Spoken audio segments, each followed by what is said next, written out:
All right, good evening and welcome back to a regular meeting of the Burbank City Council. Today remains Tuesday, October 29th, 2024. Tonight's study session is an update on the first 6 months of the downtown Burbank San Fernando Boulevard reconfiguration project, phase number 1. I'd like to welcome Mr. Marcos Fuentes, Senior Transportation Planner, to begin tonight's study session. Good afternoon, Mayor Schultz, Vice Mayor Perez, and members of the council. My name is Marcos Fuentes, Senior Transportation Planner with the Community Development Department, and today I will be presenting to you an update covering the first 6 months of the first phase of the downtown Burbank San Fernando Boulevard reconfiguration project. And may I have the slide, please? Thank you. So this 6-month update was requested by the council at the time of the project design approval. And the purpose of the presentation is to provide a brief summary of the project's background, go over the main elements of the project, review the metrics established and data to measure the project's success, preview some of the next steps in the project, and receive insights and feedback from the council.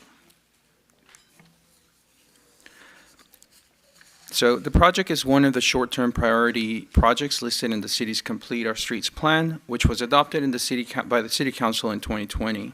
It is also a quick-build project meant to be easily installed and with low capital cost and resources, as well as be easily removed and analyzed. The project consists of 2 phases, with this first being a 12-month pilot program on San Fernando Boulevard between Olive Avenue and Magnolia Boulevard. The goal of this project is to enhance the safety for all roadway users by transforming this stretch of San Fernando from a 2-way street to 1-way road with 1 northbound lane and reducing conflict points for all roadway users.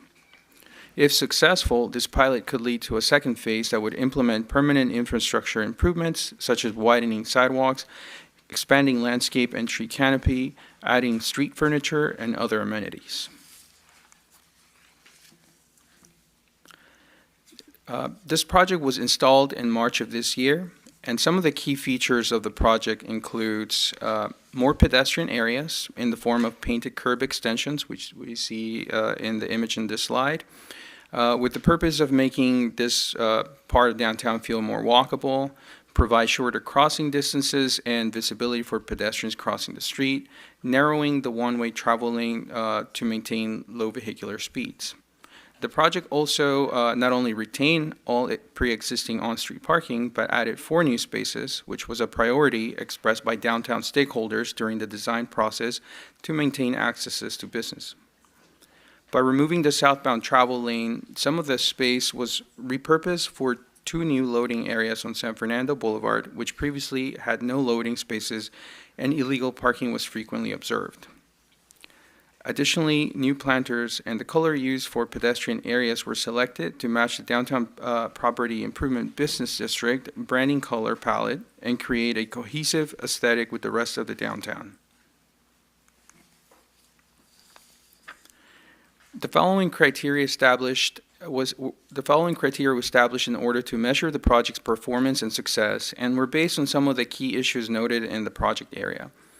Data for each of these metrics was collected before and after the project's installation.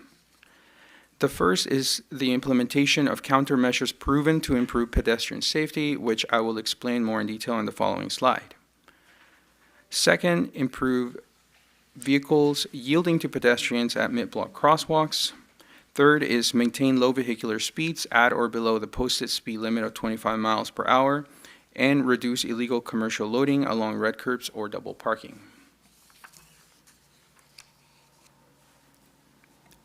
The proven pedestrian countermeasures implemented in this project are based on Caltrans crash reduction factor, which are percentages used to estimate the expected reduction in crashes after implemented specific road safety improvements.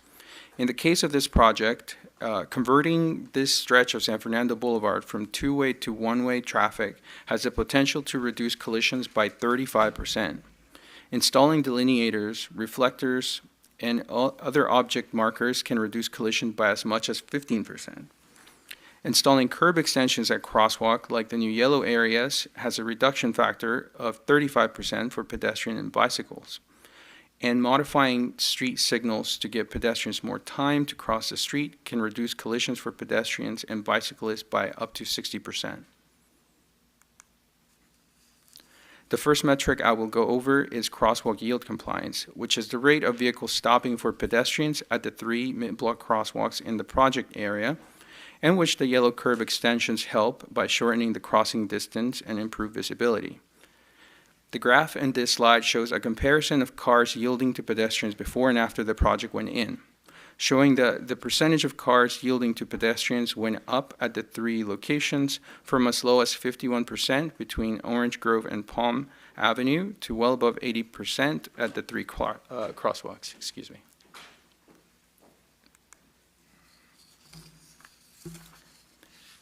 The next metric is vehicular speeds, which, as shown in the blue bars in this graph, before the project's installation, the 85th percentile speed was approximately 20 miles per hour throughout the project area.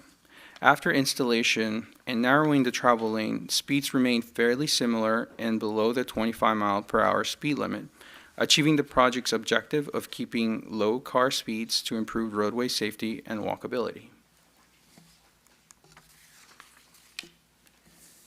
Vehicular volumes were also analyzed at 15 locations before and after the project's installation. The results show that vehicular volumes on San Fernando Boulevard decreased by 35%, which are expected due to the removal of one travel lane. There was also a slight decrease on Palm Avenue, but all other segments remained consistent before and after the project.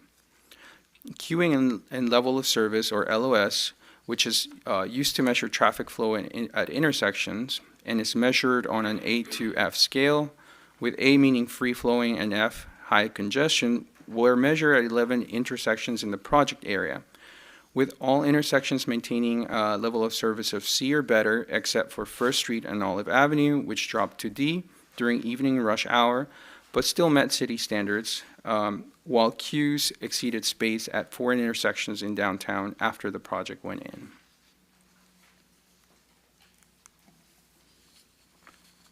Commercial loading was assessed during a 24-hour period before and after the installation, and also by surveying downtown merchants and commercial loading needs.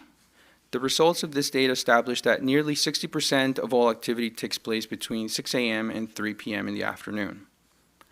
The chart to the left side of this slide reflects the percentages of vehicles legally and illegally parked in the project area, and shows that the implementation of the 2 new loading areas in San Fernando on the blocks of Magnolia and Palm, and between Palm and Orange Grove, helped curtail some, but not all, of illegal parking seen before the project. Additionally, illegal parking on adjacent streets slightly decreased.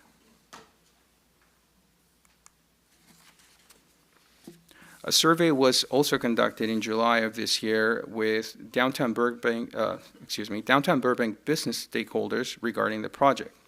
The results show that 54% believe the one-way has benefited downtown. 41% of respondents that said that the project helps attract more customers. 72% expressed that the level of safety introduced by the project is appropriate. 69% are either in favor, off, or neutral about making the changes permanent, and 62% are very satisfied, or neutral about the overall changes from the reconfiguration. The next steps for the pilot project include continued collaboration with fire and police department staff to address concerns about maintaining emergency vehicle access, improve ability to enforce parking violations, and ongoing monitoring of traffic operations and congestion on San Fernando Boulevard and surrounding streets. As suggested by the Transportation Commission, additional public outreach will be scheduled in the form of a pop-up event, likely at the Cultural Market, to engage visitors to downtown, and also deliver a 12-month update to the same group. A second round of data collection will take place later this year or early next year, further measuring the established metrics, but also including analyzing visitor trends to downtown and studying the feasibility of a scramble crosswalk at the intersection of San Fernando Boulevard and Magnolia Avenue. Lastly, the pilot's completion will take place next March, at which time staff estimates delivering a recommendation to the City Council on the potential of a second phase by the summer of 2025. As a parallel but very related effort, staff is also currently working on developing a parking management strategy for downtown, which aims to improve parking availability, reduce congestion, and enhance curb space efficiency by targeting 145 high-demand spaces to maintain 80% occupancy, encourage turnover, and reduce congestion. This parking management strategy would be consistent with the city's general plan's mobility goals for parking management, as well as the city's parking management principles. The strategy would consist of mobile payment options, kiosks, and increased parking enforcement to further curtail some of the illegal parking activities I previously described, with potential reinvestment of excess revenue going back into downtown parking infrastructure. This strategy will be presented to the City Council on November 19, 2024. In closing, the projects before and after analysis show that the first phase of the San Fernando reconfiguration project measurably accomplished its objective of improving roadway safety for all roadway users in the city's downtown, especially at mid-block crosswalks, maintaining low vehicular speeds, and received positive feedback from various key stakeholder groups like the Downtown Property Business Improvement District Board, the Transportation Commission, and merchants surveyed about the project. The findings also showed improvements in walkability with an increase in foot traffic and bicycle activity in some areas of the project, which are important to ensuring that downtown remains vibrant and attractive to visitors and commercial activity.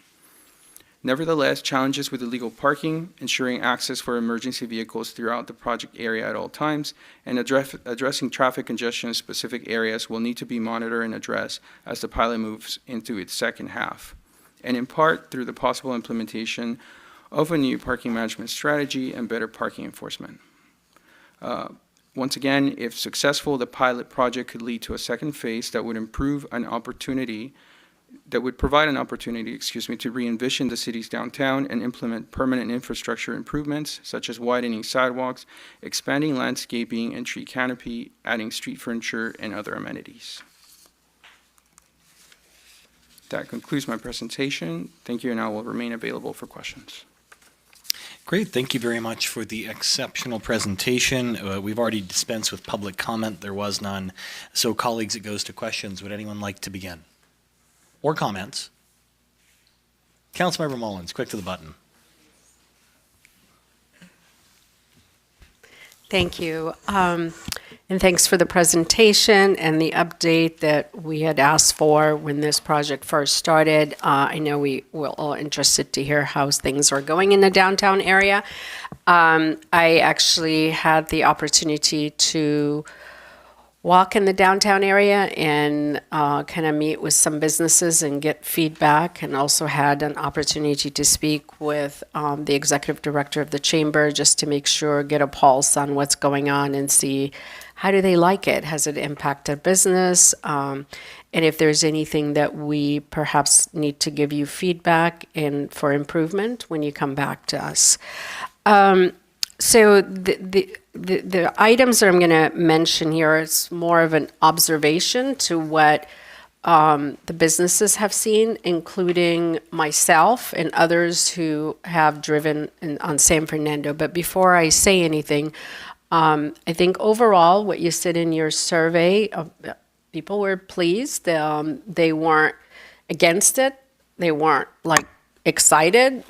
They were okay. You know, things are moving right along. They're fine. It hasn't really impacted them negatively. Otherwise, we would have heard about it and we would have received emails letting us know that it impacted their business, which to me, that was a plus.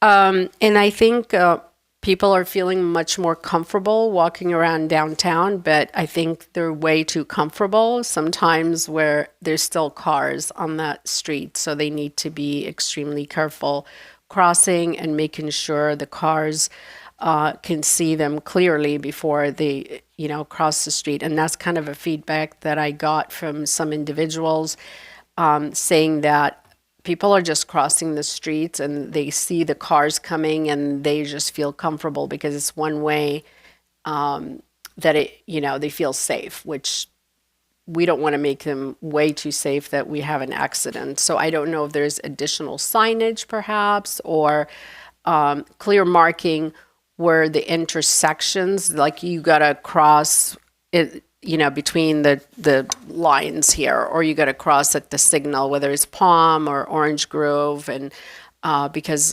I'm concerned that when they're not looking, and they're not being cautious, especially during the market on Friday, Saturday, and Sunday. People just been crossing the street, and I've heard from the individuals in that area that they're scared for accidents waiting to happen. Going into San Fernando is one way. Individuals sometimes are waiting for a parking space to open, and so it backs up on Olive, and that really causes a traffic jam back on Olive because they can't make a left turn. They're waiting for that vehicle to move or find the parking space. I don't know what we can do about it, and it's something that I wanted to bring to your attention because I've experienced it personally, and then others have also noticed that you can't really make a left turn easily because the cars are waiting to park or waiting for a parking space. Where Palm and San Fernando, on the right, turning right by Starbucks, obviously there's a mop of people in the evening, especially going to the market, and they're crossing at the crosswalk, and their vehicles are backed up on Palm, which causes congestion all the way on Palm because they can't make a right turn. And so I don't know if there's a way to do maybe a right turn arrow, just as a solution. I'm not really sure. You guys are the experts, but this was a concern that now the traffic is backing up on Palm and is causing traffic jam. And again, it's not every night. It's the weekends when there's a lot of people walking on between Palm and San Fernando. Also, the right turn on Magnolia, since they need to, that's kind of the T-zone, the end of the street, making a right turn. Again, people walking to and from the mall area, lots of people are crossing there, and I've witnessed it myself more than once. Again, maybe we do a right turn arrow. Maybe you have it, and I am not 100% sure. I tried to go today, but I didn't think it was there, right? Okay. Maybe as an improvement, so people don't walk. Allow the vehicles to go and make a right turn, and then they can go on and move so we can let the traffic flow easily on San Fernando. Uber drivers and food pickup. So the constant theme that I heard from the businesses, they double and triple park, even though they have their own spaces they can park, but I don't think they're following the rules. And honestly, beside ticketing them or asking them to move right along, there's a lot of parking issues going on in that area. And lastly, this was interesting. I spoke to the owner of Over Under, and as I mentioned earlier, also the people that put on the market, the culture market. Now with the games are right in the middle of, between our basketball and also the baseball, and all these games are on. What people notice is the pedestrians, they stop on the side, in the middle of the street, literally like on the sidewalk, and they stop and watch the game from outside. They're not even patrons of the restaurant. They're just watching the game. They don't want to miss that last play. And so that really causes a concern because the vehicles are driving, and the accidents, people they're standing there not paying attention. So I don't know if there's a way that maybe we can put planters, or we put, on the sidewalk somewhere nearby where you can kind of cover the area where people are not allowed to stand there if it makes them, moving right along because there's not a space for them to stand there. And so it's good that we want them to participate and be in the downtown area, but standing in the middle of the street to watch the game and you're not sitting at a table also causes issues and concern for pedestrian safety. So those are the items that I wrote down from me talking to the businesses and some of the folks on San Fernando. But overall, they were okay with it, and I did talk to them about the parking management coming, and that's going to be additional changes, and it might see some improvement with the moving of the vehicles. But I think these items, maybe we can take a look at them before we make this into a permanent project. Thank you. Thank you, Mr. Mayor. Thank you, council member. Who'd like to go next? Scooby? Any thoughts? Yeah. So, yeah, I live right around the corner, so I'm here all the time. I talk to the folks downtown, customers and businesses both. They have the same issues. I heard exactly the same stuff. People are worried about cars coming through. People are worried about delivery service. But the conclusion was a little bit different from the folks I talked to. And this goes back to this discussion of a second phase. People are asking me if we're going to close it down totally to automobile traffic. I think after watching a lot of the delivery drivers and the trucks, the Uber and DoorDash, and then the service trucks in the morning, I think there's a way to do it and still maintain a lot of white curb and yellow curb areas.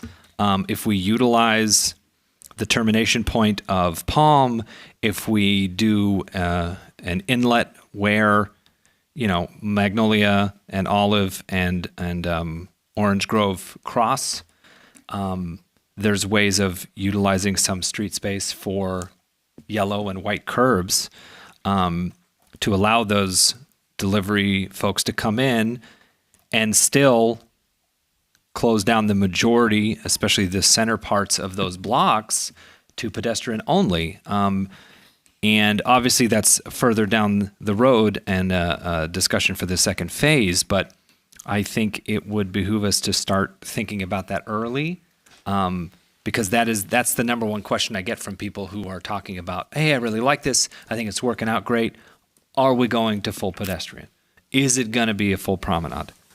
And I think there's a way to do it. I think there's a way to balance trucks in the morning and deliveries in the evening, to get white and yellow curbs in this space so that we still have it, so we don't lose that part of the economy.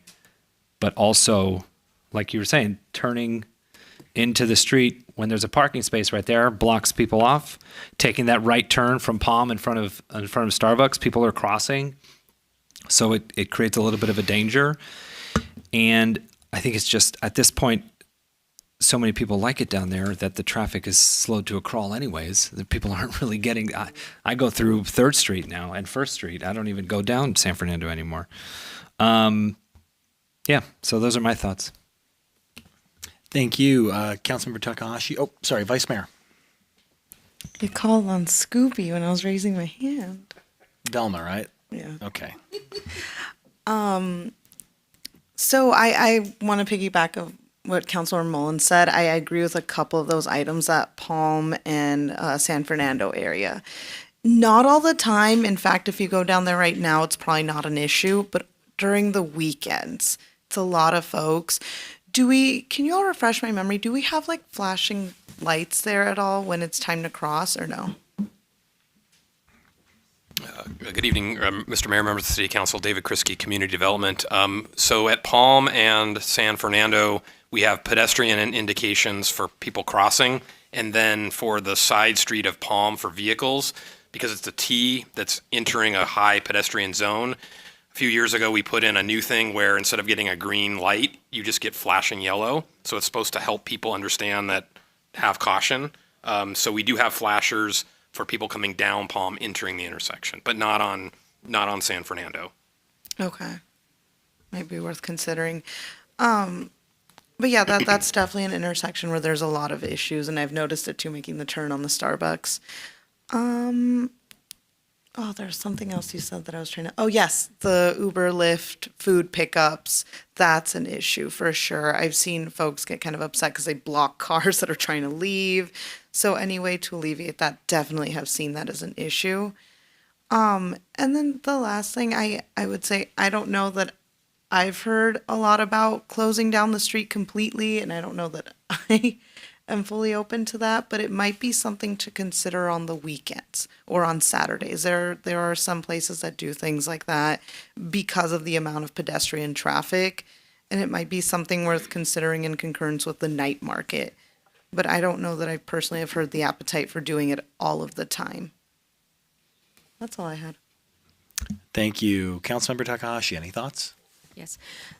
Thank you for your thoughts. I just wanted to follow up you're talking about the Palm and San Fernando intersection, having it just be crosswalk for pedestrians. Is that what you said? Yeah. Okay, great. I concur with that. In fact, that was one of my questions going to be. Has there been consideration for the Palm and San Fernando, that crosswalk in specific, of making it so that when there's no car or crosswalk interaction because they're each taking turns? So has there been consideration for that yet? So we have not looked at that intersection for that treatment, and we could. The one we are concentrating on is the Magnolia and San Fernando, which I think the council told us to look at before we rolled this out. We wanted to wait at least to put everything in and get it going and see how it's reacting, and then we are going to be looking at the all ped phase for the second phase. We could also look at it at Palm and San Fernando as well. It would be the same sort of thing where there would be a phase where it is a red light for everyone, and then pedestrians would all approaches would have a ped or have a walk phase, and then all of the pedestrians would go don't walk, and then it would just be all vehicles. So it'd be kind of in threes, right? It'd be the pedestrians, then San Fernando cars, and then Palm cars. Yeah. So that's we could look at both of those. Yeah, thank you. And I think that location too. So I'm a fan of that for the Magnolia and San Fernando intersection as well, as I've said before. I think to Councilmember Mullen's point about people turning right, that would solve that issue. I also think that both intersections, but particularly the Palm and San Fernando intersection, could be a scramble and not just a crosswalk. Because the Palm and as to Councilmember Mullen's point, is that people just cross whatever direction they want to go. And I think because there's less space to cross, they're more likely to go diagonal or whichever way. So a scramble would be, I think, there in front of Magnolia and the mall, that would be there too, I think, okay. But I think the Palm and the San Fernando would be a really good candidate for that. And then speaking of that same intersection of Magnolia and San Fernando, and I think I've mentioned this to you before on the side, but the crosswalk there that goes, I guess, east-west, that goes from along Magnolia on the San Fernando side, when you're crossing east, people still sometimes turn into that little space. They think they can turn left into that San Fernando space, and then they get stuck in that little corner there. And I did a walkabout with some folks, and literally while I was walking about, someone pulled into that little section and tried to figure out how to get themselves out. That little section there is a crosswalk. So when people pull in, they're actually on the crosswalk. So I'm wondering if we can, on the next phase, if we can stick some bollards or something in front of the crosswalk so that when it's more clear that they can't turn in. And also if they do, it's not going to go over the crosswalk. And it'll shorten also the section where the pedestrians have to cross with cars potentially there with them. So looking at the data that you presented, by the way, thank you so much for presenting this data. I have a couple questions about that. So we have a good sense of interactions of cars and pedestrians, but do we have a good sense as well of near misses? Back to Councilmember Mullen's point about folks feeling like they're almost getting hit, or that there's a dangerous feel of cars potentially interacting with pedestrians. Can we get that data of near misses? Thank you for the question, Councilmember. At this time, we don't have data collected on near misses. We could consult with the hire consultant to see if that is something that could be made available. And if it is available, then we could report on it during a subsequent update. Okay, that'd be great. Because I think a lot of car pedestrian interaction doesn't result in an actual report, or it's like really close where you hit the hood and say, hey, you know, so there is some like near misses that I think would be useful information. And then the mid-block yielding is awesome information too. Thank you so much for that. I have experienced that myself, a better yield rate going across those mid-block crossings. Do we also have yield rate for the crosswalks? If we do end up doing a scramble, we may not need it, but for the Orange Grove, we would. So do we have information on what happens with the cars yielding for the pedestrians and when they don't crossing? We also don't have that data. We only studied yield compliance at the mid-block crosswalks, as you mentioned. In general, yield compliance at signalized intersection tends to be higher, and vehicles stop for pedestrians. We can also consult with a higher consultant to see if it's something that we can get, or see how we can come back with a little bit more information on that. Okay. My main experience is with Magnolia and San Fernando, where there's kind of competition of who goes first and whether the pedestrian rushes to get ahead or waits for the car or whatever. So great, thank you. And then one of the data points was that 38% of the businesses were dissatisfied with the change. And I'm curious, did they mention what it was about the change that they were dissatisfied with? Do you have that data? Yes, thank you for the question. So in the survey, there were 3 specific questions related to the San Fernando reconfiguration. The rest of the questions were pertaining to the parking management strategy, which will be coming in a couple of weeks. Okay. And there was an open question for respondents to be able to expand on their responses. Of those open comments, only 2 pertain to the reconfiguration project. One of them expressed that they had safety concerns. They felt like the drivers were still a little bit confused. A little bit more signage could be needed, similar to some of the comments you've mentioned today. And the second one felt like the project took away some of the visibility for businesses, but kind of left it at that. And to your comment about near misses at San Fernando and Magnolia, that is some observations that we've also seen and comments that we've heard. So we will definitely look into it. Great. Thank you. Just a couple more questions. So to that point about the businesses potentially not being seen because cars aren't driving by, would it be possible for us at the next update to get some actuals, maybe on some sales tax? What's actually the impact? Are they getting more customers? Are they getting fewer customers? If we can get that information at all to know perception versus actuals, if that's possible, that'd be great. And then one last thing, one and a half. So one question that came from the community, from the senior board actually, was speaking of drop-off. So one of the senior board members, his mother is in a wheelchair. She's in her 80s, and he drops her off at one of the places so she can shop and things. And he says it's very difficult to find a place where he can stop and get her wheelchair out and get her in a wheelchair and get her onto the street. So I'm just wondering if we can look for a place that might be somewhere that folks can get dropped off. It's easier, especially ADA folks. And then one last comment was about the fire and EMT response and being able to go down San Fernando. Just wanted to reflect that I went to Santa Barbara a few weeks ago, and they've completely closed off State Street for like 20 blocks. And while I was there, and I have pictures if you want to see what they look like, while I was there was an emergency response in front of us. There was a restaurant on fire, and so the fire truck and the EMT had to respond. And they have the bollards completely in front of the street. And so the fire truck stopped. So one of them jumped out, grabbed the bollards, went boop, boop, boop, and then the fire truck went in. So I think that we can configure it in a way that is during normal business hours, the constricted, slow down, and then be able to open it up for the fire. If we can look at how we can be flexible in that space, it'd be great. Thank you, Mr. Mayor. Okay, we'll go with Scooby and then Daphne. So just as a follow-up to what you just said and something that the vice mayor pointed out, and this may be a question for Public Works. We have the night market on Fridays, and every Saturday it's busy there.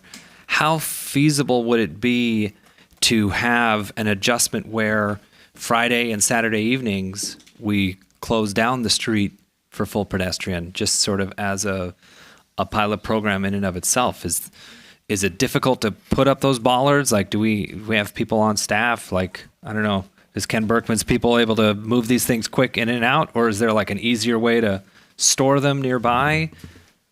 Like, is that a thing we can do, or we would have to create a whole new system for that? I have a feeling Mr. Berkman from Public Works may have an answer. Good evening, Honorable Mayor, council members. In short, bollards themselves can't be installed to protect people from vehicles easily. There are bollards and delineators that can be put up, but they don't provide any protection for people. There are several kind of good, better, best systems out there when it comes to bollards, and I have experience at that in other cities. They could be costly to very costly, but in cases where other cities I've been at, we wanted to close down a road, we've parked, off-duty police cars and public works trucks in there. So that's another option. Okay. If I could. Yes, Mr. Hess. So as far as closing down streets, I think it's important to note that the council direction was to look at this 12 months, this one-way configuration. So moving towards a more shutdowns of streets, I think what the direction should be is for us to do more outreach related to see if there's any interest, especially with those businesses, because we have not said that we were going to shut down the street completely. Our whole thing has been just the one lane, regulate parking. So I think if you want us to ask about that and do the outreach, we could certainly do it as far as kind of a more regular shutdown on certain days. But I think we would need the outreach to really come back to you. And I think that's exactly right on the point of let's try a pilot. Let's pick a day or two where we just test it and ask folks, hey, would you, let's talk to the businesses down there. Would you feel Friday night market is appropriate? So I don't know. Councilmember, if I can piggyback off that, and then I'll come right to you, Zuzette. Mr. Hess, do we or do we not close down San Fernando a couple times a year? I'm thinking of the Burbank Winter Wine Walk coming up and the Jackalope Arts Festival. Yeah, we'll have 2 tests coming up. So perhaps that's a built-in opportunity to look at not only the safety data from that event, but some of the feedback from the businesses. So just a thought. Councilmember Mullins. Thank you. And so a couple of questions. One in regards to closing down, and I think the public knows when we close down because it's a special event. So they're not anticipating this to happen on a Friday night. So I kind of want to be a little careful because I do understand what you're saying. There are some businesses maybe want to see it completely closed. So they don't have to deal with all these issues that we're talking about, backing up traffic, the parking situation. But in the same time, I want to see what really happens with implementing our parking management program and seeing the revenue that we're going to be receiving from that program. And if it actually does regulate it and it works in the next 6 months or however long once we implement the program. So it's kind of like going into first step, second step, and then seeing what the program is going to bring, because it is going to be a revenue for the city. Then we can determine at that time, is it worth it? Maybe it's not worth it. Go back and talk to the businesses about shutting it down completely. And then we have to do public outreach, education. We have to talk to every single business on San Fernando and get their feedback. I'm not completely opposed to it, but I want to go kind of slowly to see what the outcome is of the parking management and see if there's going to be improvement. And I'm going to go back to a point, Councilmember Takahashi, we talked about the data and the safety and almost missed. What is the speed limit on San Fernando? So the speed limit today is 25, which generally is the lowest limit you can put in a street. However, there are some new tools from the state that allow us to go lower. And so we could potentially adjust the speed limit to match the conditions. But today it's 25. You're referring to Assembly Bill 43, right, Mr. Yes. Kriske? Okay, Yes. thank you. Because some of the concerns that I heard as well, and that will tell us also about the data, and I think the disappointment or the the percentage is at 30-some percent. They put it to me this way: people are still speeding, probably higher than the 25 speed limit, and the pedestrians are feeling safe to walk, but the cars are still coming down fast. These are the exact words that were said to me. So I think even though it's one lane, it's one way, and even though people are having to look for parking and whatnot, I don't know how they manage to speed through that 25-mile zone, but people are still speeding. And this is our concern was, how do we protect the pedestrian? That's why we decided to do it one way, because I want people to feel safe and walk through San Fernando. So maybe it's something, if council agrees to it, let's take a look at what the below 25 speed would be, to make sure that we're really accomplishing our goals to keep our pedestrians safe and give them a sense of security in that area for the businesses. So yes, we've been investigating between Complete Streets, Safer Streets, Burbank draft, and this effort. It all is overlaid by what we can do with speed limits with AB 43, and it's a lot of detail and a lot of different things. So we've really had to work through with Public Works and with police on how the tools can be implemented. So we had planned to do that in the next calendar year anyway. So we're starting it, and we'll be bringing it to you, and we will definitely have an eye on downtown with that. Okay. Well, I think between the parking management program and looking at the speed limit and all the crossroads, if you do like Pasadena does, you can do like 5-way scramble. Thank you. Scramble cross. Maybe all these things you guys evaluate, take in consideration, see how do we implement it in the next 6 months, and then revisit by March, you said 2025, and that hopefully gives us a better idea. What do we want to do if we like it? If we don't like it, we go back out again. Thank you. Great. Councilmember Takahashi. Thank you. One quick additional request with data. I think what it sounds like might be helpful for us too is when looking at the safety data, so the interactions with car and pedestrians, near misses, or any other safety data, can we pull out Friday and Saturday night in particular and see if those numbers significantly increase or significantly have a different number set, so that if they do, that gives us more information on what we might want to do differently those nights. Thanks. Yeah, we'll look into that. Just keep in mind the near miss and the compliance and all that. It's data that is it's harder to get, and it's not as direct as like a crash. And we're going to be looking at accidents too. The good news is we don't really see any change in crashes, but it's a very low number. The other thing that's interesting that the council's been talking about, the observations that the pedestrians feel safer, dare I say, emboldened to just be more migratory. So on the one hand, totally, we want to make sure that's managed properly because we don't want to introduce a safety thing. But on another hand, it is interesting that kind of the atmosphere and the activity of the vehicles and the pedestrians has fundamentally changed with what we've done, that people are enjoying the downtown in a much more kind of open way that they weren't before because the cars were more in there. So we want to manage it. We want to make sure we're not creating an unsafe situation, but I think it's also a positive thing that people are able to, like, what a wonderful life. We can walk and enjoy and walk across and feel safe and feel open. I think that's a positive indicator, but I understand totally that we also need to make sure that we're not putting people into harm's way. So we will look at those measures that you've talked about. I think they're all reasonable things we can look into and implement with the second phase. So I think we have good direction. Anyone else? Vice Mayor?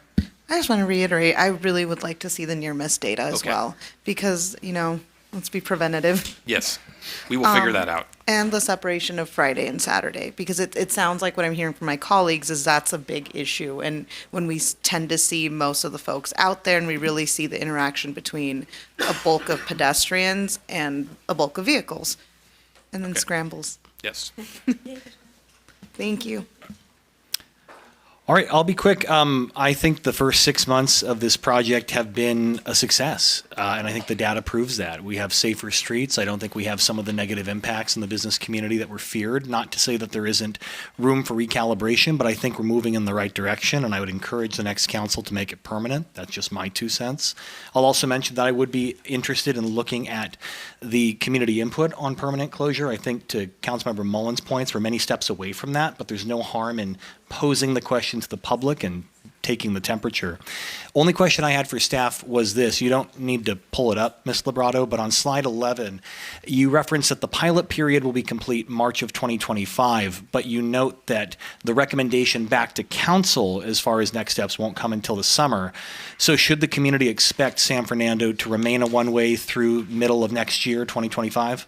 Yes, so we are wanted a full 1 year window to analyze everything, and then that will close, and then we need to kind of digest it and prepare that for you. So just knowing the pace of getting that to you in a comprehensive way, we think we're going to come back in summer. So we don't see any alarm bells with what's out there now, so we are comfortable leaving it in place past the 1 year, but we will definitely in the summer be coming to you with the results, and you will absolutely have the option of either leaving it in place or reverting it. Outstanding. Does that beg any follow-up questions? Seeing none, this is a note and file, so there's no motion needed. To staff, thank you for the presentation.